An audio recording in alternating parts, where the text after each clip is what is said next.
Good morning. This morning on your show, it is Sunday, March 15th. We are live in the studio this morning, as well as chatting live online at 9news.com. Coming up, we're going to have a tape segment with former presidential candidate Steve Forbes, and we're going to bring back a clip of the program that we did back in 2007 with former CU Boulder professor Ward Churchill. First, though, the man the Washington Post recently called a rising star in the Colorado Republican Party. I'm talking about State Senate Minority Leader Josh Penry. Thanks so much for being with us on your show. Thanks for having me, Adam. Pleasure to be here. Everyone's talking about the economy. I wanted to ask you first and foremost, Carol White writes in saying there's talk of jobs, but what kind, where, most importantly, when? No one's spending any money to activate the economy because, as she writes, no one I know has any discretionary income anymore.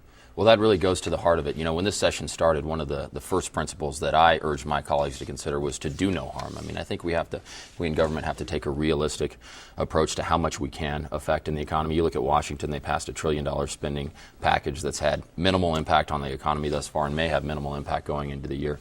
I think as a first sort of threshold, we need to make sure we're not enacting policies that make it more difficult for families and businesses to get by. And I know we'll talk later about some of the policies that I would argue are coming out of the legislature that are, in fact, making it more difficult on families and businesses. This week, or within the last couple of weeks, we've heard news from South Carolina. The governor there is refusing to take certain federal stimulus package money. Claudia Karsh writes in saying, do you think Colorado should accept the bailout money from the federal government? I was strongly critical of an operating bailout for the state of Colorado, for any of the states. If you look at what's happened to state spending over the course of the last decade, it has increased rapidly.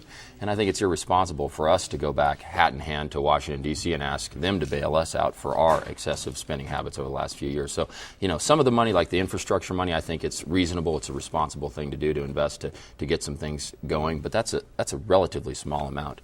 If there were a way for us to send it back and know that it was going to pay down the national debt rather than just being spent on something else, I'd say it would actually be a reasonable thing to do. You brought up infrastructure, and transportation has been a big issue at the Capitol this year. A measure that the governor signed into law, raising vehicle registration fees on average $41 for the average car or average vehicle on the road over the next few years. Larry Hosier writes in, I think probably articulating a position you're about to share, saying vehicle fees, in his words, completely outrageous. I can only hope that the voters remember these so-called legislators when election time rolls around. Your thoughts on that? Well, you know, clearly we have a road and bridge challenge in the state of Colorado from a funding perspective. We need more money for roads and bridges. And Republicans actually put forward a plan that would have amounted to $2 billion over 10 years to fix some of the most acute needs in our transportation system. But at the same time, we have to recognize that families are just basically struggling to get by, and businesses are shuttering their doors literally every day. And so for the state government to make those grim economic circumstances worse by piling on this fee on top of a number of other new fees, to me is just not responsible. And I think there will be a significant public backlash, and I get it. Times are very tough. You talk in your part of the state, Grand Junction, Mesa County. There's been significant economic impact about the oil and gas industry right now, with a number of wells being closed or certainly shut down temporarily, maybe permanently. A couple of people wrote in regarding the debate at the Capitol regarding the new rules from the Oil and Gas Commission, Scott Proh from Conifer. But Sam Barlow writes in maybe most bluntly, what's going on? Where do you see these rules going? Well, there's a little bit of background. 3 years ago, the General Assembly passed a law directing the governor to update and modernize the oil and gas regulations that, frankly, needed it.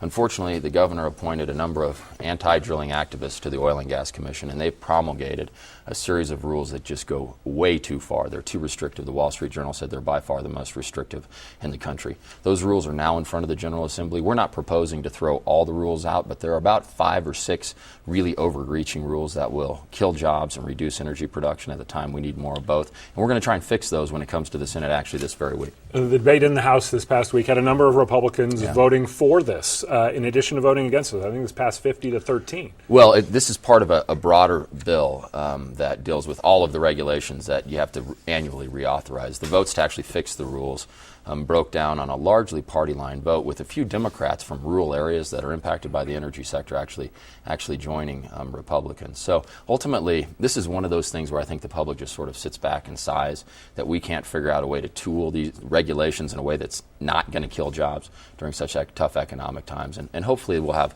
better chances of, again, not totally throwing out these rules, but making sure that they work better and don't hurt the economy more than it already is.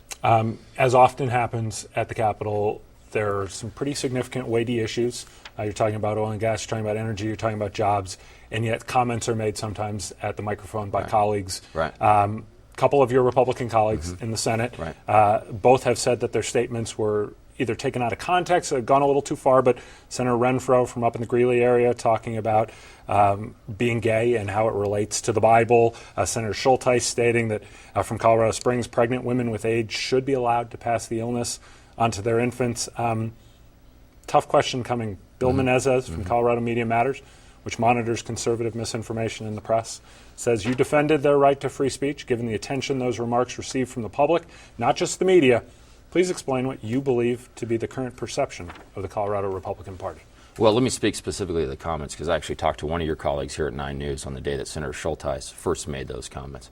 And I said then, and I say it now, that I strongly disagreed with those comments. In fact, I was a co-sponsor of the legislation that Senator Schulteis was speaking about. And Senator Renfro has said he regrets his remarks, and I disagree with those comments as well. I thought they were sort of callous and they were just flatly wrong. So let me be clear about that, and I think I've been clear from the start. I think one of the fundamental challenges that both parties have, and certainly the Republican Party is not immune, is to sort of get away from sort of the harshness and judgmental approach to people who disagree. The basic reality on some of these important and difficult public policy issues, including the social issues, is that there are people of good faith on both sides, and we have to have a spirited debate, but not in a way that really denies the basic humanity and dignity of people who see the world differently. And that's what I said then, and that's what I continue to believe. Do you believe that that's what the general public perceives of the Colorado Republican Party right now? I think both sides, both bases, and both parties right now are shooting a lot of arrows at one another, and that's part of the way our political process has always played out. That's always been a spirited engagement of ideas, but that part of it I don't like. I mean, I frankly do not like sort of the demonization of your opponents. You know me, Adam. When I get to the well, I'm not afraid to mix it up and debate. And yet, I look at like Peter Groff, the president of the Senate. I consider him a personal friend. After we argue about issues, we continue to have a basic respect for one another, and recognizing that we see the world differently. We do have to fix that brand, though, from the perspective of the Republican Party. We cannot be seen as a party that looks down its nose and judges people harshly just because they see the world differently than we do. You are the minority party right now in the state of Colorado, in both legislative chambers, the governor's mansion, same thing in Washington. Richard Blanco writes in from Loveland saying, is the Republican Party now a party of no? And if so, are they irrelevant?